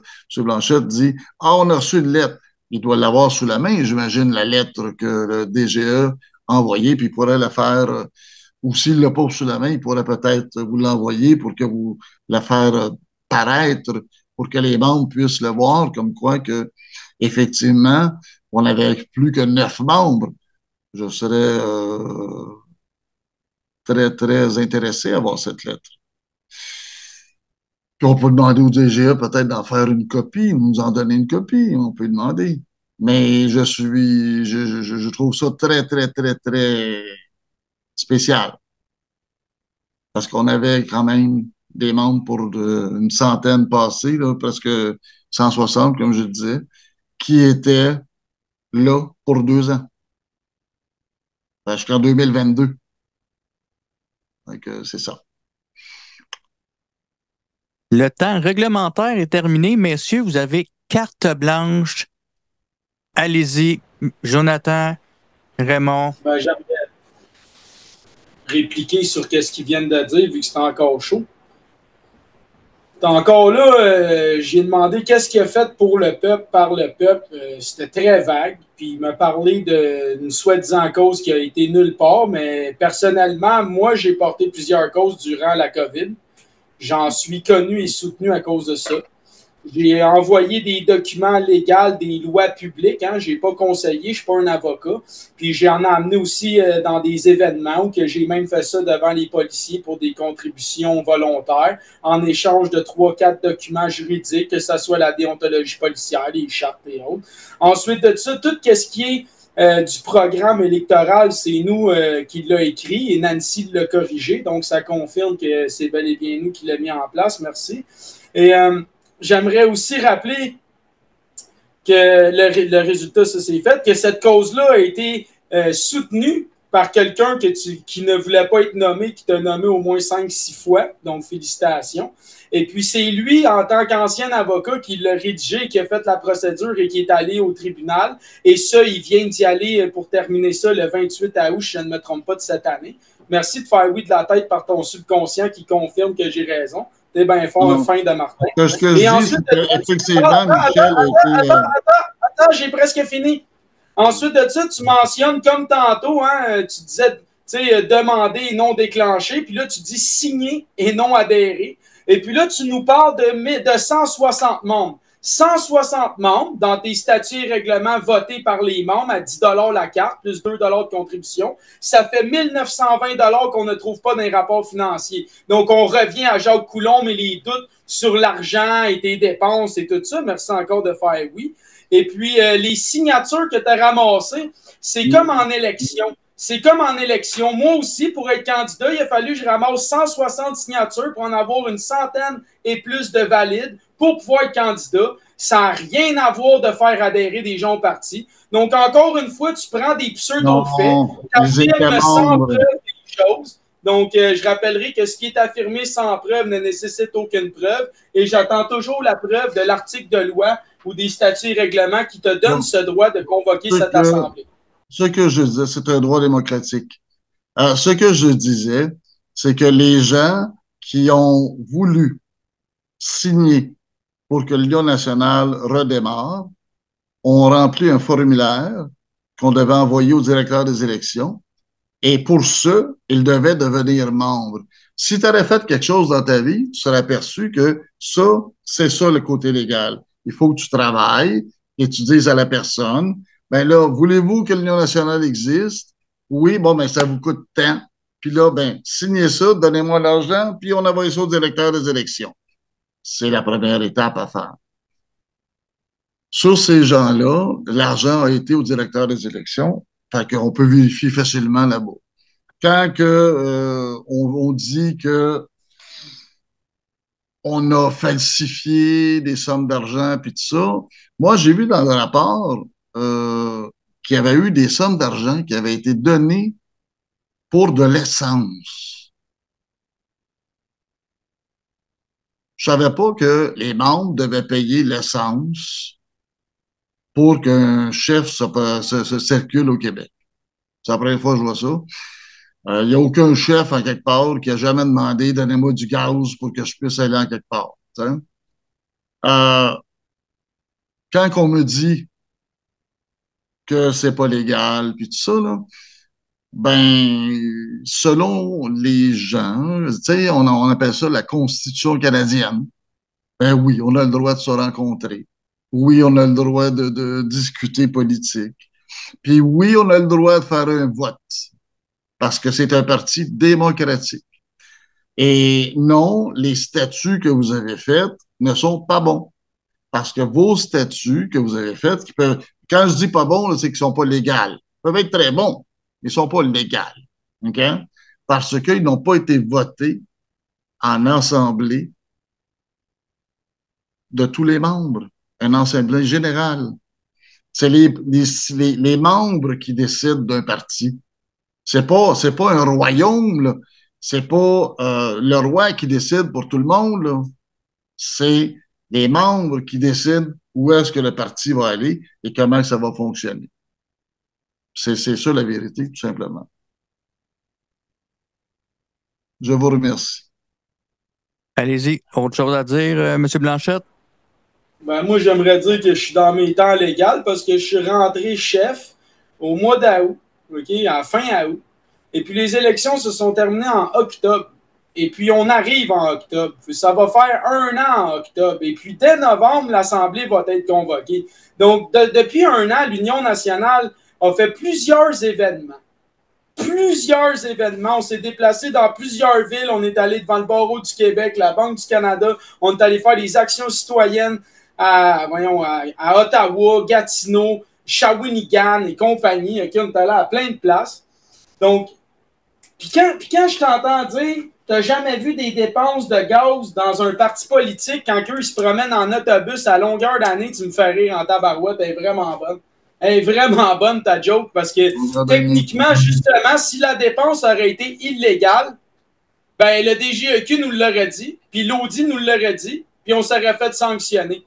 Mais justement, on a le droit d'engager des dépenses lorsqu'on va et crée des événements. Et quand un parti politique fait 800 km pour aller à quelque part faire un événement, ben comme il y a son autobus, la CAQ, je te garantis qu'il en met du gaz dedans payé par le parti. Ils sont encore là, tu confirmes que tu ne sais pas du tout de quoi tu parles et comment administrer et éclairer un parti politique. Mélange des choses. Les autobus, c'est pendant les on n'en a pas, il faut bien payer le gaz à quelqu'un. Pendant les élections. Mais, les dépenses de gaz, c'était pendant quand? Dans le rapport financier. Moi, de toute façon, regarde. La question que je me pose, est-ce vrai que tu aurais dit que toi, le poste de député, ça ne t'intéresse pas? Tu ne veux pas être député. Tu ne veux pas être élu. Tu ne veux pas être élu. Comment se fait-il qu'un chef de parti qui a investi, comme tu dis, le gaz et tout ça là, pendant les élections, n'a pas passé nulle part. On ne l'a pas entendu parler de nulle part dans un poste de radio convenable, j'entends. Là. Puis que tu as eu 156, 160 votes, 159. Hey! Il y a juste Michel Lebrun, dans partiel, quand il n'a pas voulu mettre de pancarte et rien faire, qui s'est ramassé avec 14 votes. Toi, tu en as eu 156, 159, peu importe. Moi, comme indépendant, parce que tu n'as pas voulu signer, imagine, le gars qui a fondé le parti, le gars pour qui tu devrais avoir un certain respect parce que tu as ce job-là grâce à lui, parce qu'il a coupé le bois là, pour que tu puisses te bâtir. Là, autrement, tu n'aurais rien fait de ta vie, tu ne serais pas là. Si je n'aurais pas fait signer les formulaires. Tu n'as même pas eu la décence de dire oui, M. Lamartin, je vais vous donner la chance de vous présenter comme candidat parce que vous avez démarré le parti, parce que vous êtes le fondateur, parce que vous êtes le chef fondateur. Puis, oui, mais en passant, t'aurais-tu pu partir le chef et être chef fondateur, toi? Non, hein? Non, parce que t'es rien. Regarde la preuve, t'as l'air d'un poisson rouge. Regarde un poisson rouge, c'est la même affaire qu'ils font. T'es rien. T'as rien fait de ta vie. T'as rien. Tu sais, un cafard, on écrase ça au bout de ses pieds. Ben, c'est ça. Tu sais, normalement, là, t'aurais dû avoir, avec tout le monde qui sont avec toi, là, t'aurais dû avoir un 50-75. T'as signé, imagine, pour avoir le parti, là, t'as signé, et je l'ai mis en ligne, une lettre de démission en commençant. Non, ben, je comprends. Ben oui, mais c'est la vérité. C'est la triste vérité. As-tu signé une lettre de démission, oui ou non? La lettre de démission a-t-elle été mise en branle par la direction, oui ou non? Fait que passe à autre chose un moment donné. C'est ta blonde, celle que tu couches avec, elle ne votera jamais contre toi. I don't fucking mind what you're saying, because the fact are the fact. Elle ne votera jamais pour toi. Maybe if I'm talking English, you're gonna understand me. You deny the fact, and you continue. So I'm asking you, do you need help? Ça marche au Québec, okay? Est-ce que tu es correct de nier le DGEQ et la réalité de les faits? Non. Est-ce que ça va? Tu dis autre chose. As-tu besoin d'aide? Est-ce que tu as besoin de consulter un psychiatre ou non, ça c'est toi qui l'as fait avec des troubles de en plus. Obsessionnel. Comment se fait-il que tu signes une lettre de démission? D'après moi, tu vas pas. Si je ne respecte pas, si j'ai pas des candidats... Hey, si voilà, est-ce que je je ne mets l'ai pas dehors, respecté? Ben, je suis encore là, champion de eh Liga. oui, mais le 30, Ben oui, tu tu seras plus là. confirmes que je suis chef, merci. Tu viens de le confirmer, Le directement en disant, 30, ben tu oui, seras je plus suis là. trop Non, fort t'es pour pas toi, chef. man. T'es chef Va de prendre ta facto retraite. parce qu'il n'y a personne. T'es chef de facto, c'est tout. Parce que le Ouais, comme DG les n'a pas lois que mis tu, changer justement, de nom. comme les lois de facto que tu contestais au gouvernement, là, que Ah, je ça t'a faisais mené ça. nulle part. Hey, OK, mesdames et ouais, OK, messieurs, ils je disaient qu'on commence n'avait à rien fait. comprendre ta vie, là. Je commence à comprendre ta frustration, là, de gars pas Là, écouté, pas cru, qui s'obstine toujours à répéter un message qui, clairement, dans le narratif de la réalité, ne tient pas. Je te comprends. Puis là, tu as trouvé une famille de gens comme toi qui ont un même trouble obsessionnel compulsif, puis tu passes 3, 4, 5 heures par jour à parler, puis à diffamer, puis à te répéter, puis pendant ce temps-là, ta vie, elle avance-tu, ta femme, elle avance-tu, tes idées avancent-tu. regarde, je te Qu'est-ce permets qui se même passe pas dans de ta parler de vie, ma Raymond, à femme, part parce que ma Jonathan? femme, je me rappelle très bien qu'un raciste pourri a été dire à une femme, va te faire enculer par 40. Et ça, je peux dire que la journée que tu vas aller à Bordeaux, il y en a qui t'attendent, puis tu vas avoir drôlement mal au trou de cul avec les 42. Et si tu viens Bon, à l'Assemblée, il y a des qui vont être là aussi, qui aimeraient bien te voir pour parler avec toi. ah, T'expliquer OK. que le racisme que C'est t'es, encore un le truc d'essayer de racisme que t'es. m'intimider. Non, non, non, c'est pas des, c'est des Fais des faits. Tu sous-entendus es un étranges. raciste pourri. OK? Un Ah, ouais. individu, oui, un individu Ah, ben. qui lève, qui ose dire à une femme, imagine, misogyne en plus, qui dit à une femme, Bon, va te faire ça va bien. enculer par 42. T'as Puis l'air c'est d'aimer ça, ça tu passes qu'on ta veut vie à comme répéter chef, ça. tu penses? Ça va? Réfléchis Ça 2 va-tu? Ça secondes. fait combien de fois que tu le dis? T'es traumatisé. Eh D'après moi, oui, toi, mais t'as un parce choc que c'est post-traumatique. affreux. C'est T'as un affreux. choc Ce n'est post-traumatique, pas digne, clairement. ce n'est pas digne d'un homme. T'as vraiment consulté Une un mauviette, psychiatre. T'as un vraiment un cafard, choc oui, mais un homme, post-traumatique. non. Ça va pas bien. Je te le dis, d'après moi, là, d'être traumatisé comme ça, tu Parce devrais que vous voyez, vraiment M. consulter. Cusson, C'est le pas genre de normal. propos qu'il a, C'est c'est pas normal. non fondé. Puis c'est Pourtant, tu les des répètes propos la de... semaine longue. Ben oui, mais ça, c'est la vérité. Est-ce que c'est la vérité? Ah, fait que là, dans le fond, tu prends le fait que je l'ai dit pour te faire plaisir de pouvoir le dire. Fait que là, tu le dis Est-ce constamment. que par hasard, t'as plaidé coupable pour ça? Justement, j'ai plaidé coupable, puis justement, j'ai payé mon amende et j'ai réglé ma dette. Alors toi, t'es Hey, un juge et imagine, le juge est bourreau, est-ce toi? que vraiment, une autre question, C'est toi le tantôt tu juge et le parlais de bourreau, dossier, Jonathan? est-ce que vraiment tu t'es exhibitionné dans un parc en 2018? Ben, raconte-nous donc l'histoire. Ben, c'est ce que je veux Ça savoir. t'était là, Moi, j'imagine, j'étais pas Esti, là. comment tu te mets. C'est T'es toi tellement qui un as fait de la fervent grossière détracteur, tu indécence. peux être caché à observer. Tu dois tout le temps avoir Grossière observé ça. indécence dans un parc, puis il va être chef de Toi, parti. tu le fais en live, là, regarde-toi l'indécence de Castellaire. Non, non, non, non, non. Je n'exhibite pas Ouais, ce non, non, corps. non. Fait que là, on focus plus sur la politique parce qu'on est là pour ça. Puis la question, c'est encore une fois, t'as jamais répondu, t'as jamais sourcé puis montré aux gens parce que justement, t'es méprises et tu ne les respectes pas intellectuellement. Non, Donc, non, t'as c'est toi jamais qui as montré méprisé les l'article gens de en loi les traitant et t'as jamais montré l'article foufou des de ne sais pas statuts et trop quoi en règlements. avant du Non, restaurant. non, non, non. Est-ce que tu vas les montrer, l'article de loi et les statuts et règlements? Est-ce que tu vas respecter Déjà, l'intelligence des gens? déjà, c'est toi qui Mais les as. montre-les, affiche-la ta loi puis ton règlement qui te permet de déclencher en tant que membre d'une assemblée générale. Mais source-nous. Vas-y, Raymond de Martin. Vas-y, mon À grand voter. champion. Hey, le Regarde. 1er octobre, là, tu vas tomber de haut, toi, mon chum. Oh, non, non, non, non.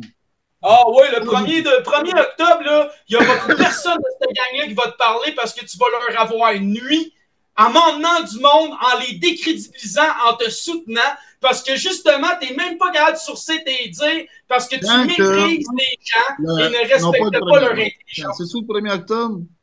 Mais le lundi après le 30, je ne sais pas si c'est le premier ou le 2, je ne sais trop, mais on va envoyer le document au directeur des élections que les membres vont avoir signé, les membres du parti, et qui vont avoir dit on ne veut plus de ce clown-là comme chef.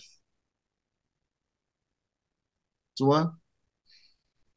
C'est juste So, encore une fois, détournement, pas de réponse, affirmation sans preuve ne nécessite aucune preuve. Et puis, advenant le cas que le 1er octobre, tu aurais la capacité. Hein? Advenant le cas là, que tu aurais le pouvoir que tu prétends avoir sans le montrer et le sourcer, comme je te l'ai demandé tantôt, qui va te nominer au DGEQ, mon homme, dans la direction puis dans représentante et l'agente au niveau du DGEQ? Bon, qui va faire ça, mon champion? Je vais t'expliquer une chose. Lorsqu'on a démarré le parti... Qui, man? Réponds, arrête de détourner la question. C'est ça, femme-là, ta gueule, je vais répondre. Ah ouais, la pancarte. C'est le show, là. Shit show. C'est ça, t'as on fait plaisir aux gens. Comme je disais, le DGE, oui, toi, t'es là pour ça, mais pas moi. Mais pas toi, exact. Le DGE, pas là pour le plaisir des gens, lorsque, en 2020, il a accepté le parti, on a tout simplement rempli des formulaires qu'on a ici encore. Des formulaires, c'est les mêmes formulaires qu'on va envoyer au directeur des élections en disant qu'un nombre X de membres ont voté pour mettre l'Indigo officiellement dehors et mettre son exécutif dehors et prendre le parti et le légaliser en mettant un nouveau chef voté, un chef voté. Ça, je pense qu'il ne connaît pas ça, là. Voté, V-O-T-E, voté. Un chef voté par des membres. Pas un gars qui se paye un parti puis qui écrit une lettre de démission qu'il ne respecte pas. Non, non, non, non. Des membres qui vont voter pour un nouveau chef et c'est tout. Et là, on envoie ça au directeur des élections. Et on verra la démocratie, si elle est respectée ou non. Parce que ça, c'est démocratique et c'est respectueux des membres. Parce que dire que les membres sont des ci et des ça, des coucous, je ne sais pas trop quoi, en avant d'un restaurant, c'est disgracieux, c'est horrible. Dire d'une femme qui doit se faire enculer par 42 nègres, c'est affreux et disgracieux et horrible. Imagine, pauvre femme qui vit avec lui. En plus de ça. Puis là, on pourrait continuer, la liste est grande. Mais le spectacle est fini, tant qu'à moi. On a fait ce qu'on avait à faire. Les humoristes du monde des médias sociaux pourront faire tous les montages qu'ils veulent, puis essayer au moins de sortir la vérité, que le 30, c'est des membres qui vont décider de leur propre parti. Il n'y aura pas de loi là. C'est les membres qui vont décider de l'avenir de leur propre parti. Moi, messieurs, il vous reste 5 minutes chacun pour la période de prolongation. Ouf. OK, parfait. Fait que moi, je veux juste dire, il a confirmé tantôt, quand j'ai dit que j'étais là pour faire rire les gens, que lui, il n'était pas là pour les gens. Merci de l'avoir confirmé en live devant tout le monde. Ensuite, tu dis que les membres peuvent... Ensuite, tu dis que les membres peuvent démettre tout le monde de leur fonction, mais justement, est-ce que tu vas avoir la majorité des membres présents et vas-tu être capable de prouver et communiquer au DGEQ que la totalité des membres ont voté? J'en doute fortement. Et tu viens de parler de la vérité, mais de demander à ce qu'un montage soit fait. Donc, clairement, tu n'es pas cohérent. Puis tu es vraiment un beau dos argenté. Tu es chanceux que j'aie donné ma tuque à Burt, parce que je l'aurais mis en finale pour toi. Puis moi, j'ai une question pour toi, une vraie question.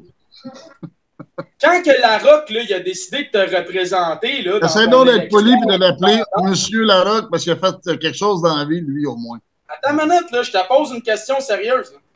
Monsieur Larocque, là, ça va être ma dernière intervention.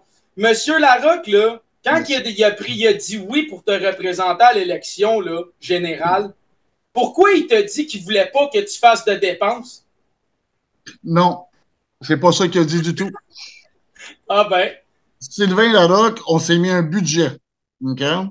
On s'est mis un budget et on a pris, mesdames et messieurs, à l'élection fédérale, je me suis présenté contre Trudeau dans le comté de Papineau.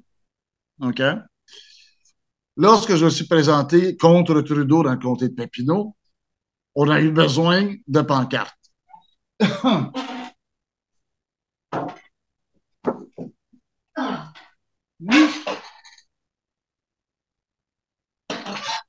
Ça fait partie des pancartes qu'on a prises.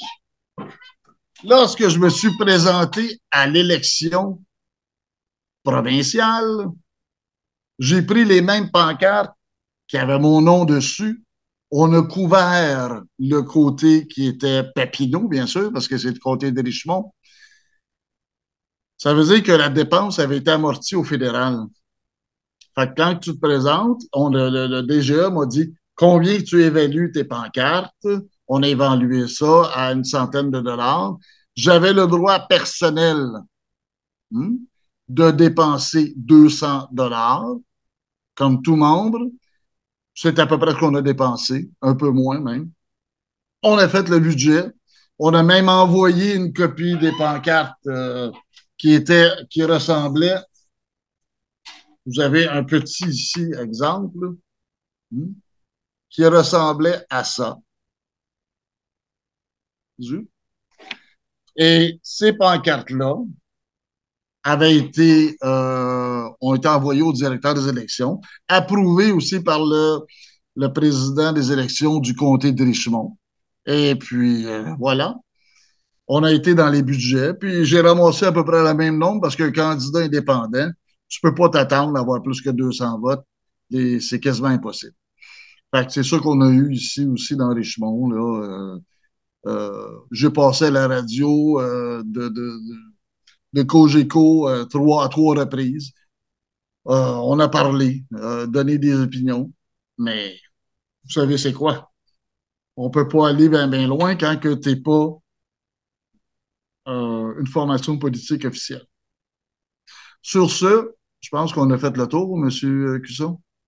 Écoutez, messieurs, de Martin, Blanchette, merci beaucoup d'avoir participé. Les 3 périodes de questions, ça s'est super bien passé. Vous comprendrez que la période de prolongation est un peu plus crunchy. C'est normal. Donc, je vous remercie tous les deux d'avoir participé et malgré tout, quand même dans un certain respect. Fait que je vous remercie. Dernier crunch. Moi, je parlais de l'élection provinciale. Il dit qu'il s'est présenté contre Trudeau, puis il parle de fédéral. Donc, clairement, il ne répond pas à ma question et il parle d'un autre temps et lieu. Donc, merci tout le monde d'avoir été là. Et jamais il nous a montré, pour respecter l'intelligence des gens, l'article de loi ou le règlement. Donc, ce qui est affirmé sans preuve ne nécessite aucune preuve. Merci à Dominique, merci à Raymond. Bonne fin de soirée, tout le monde. Bonsoir. Mais juste une chose, Jonathan. Tu as encore mélangé les choses. J'ai dit, je me suis présenté aux élections fédérales et le pire, c'était Sylvain qui était mon représentant au fédéral et je me suis présenté au provincial aussi après. Les 2 élections. C'était ma question et tu n'as pas répondu, justement. Tu confirmes encore une fois que j'avais raison. C'est ça que j'ai dit tantôt. Écoute le replay, là, tu vas voir, c'est ce que j'ai dit exactement. Allez, bonne nuit à tous. Je vous remercie. Merci beaucoup, messieurs. Et s'il vous plaît, les gens qui regardent ça, soyez respectueux dans les commentaires, peu importe vos allégeances. Bonne fin de soirée, tout le monde.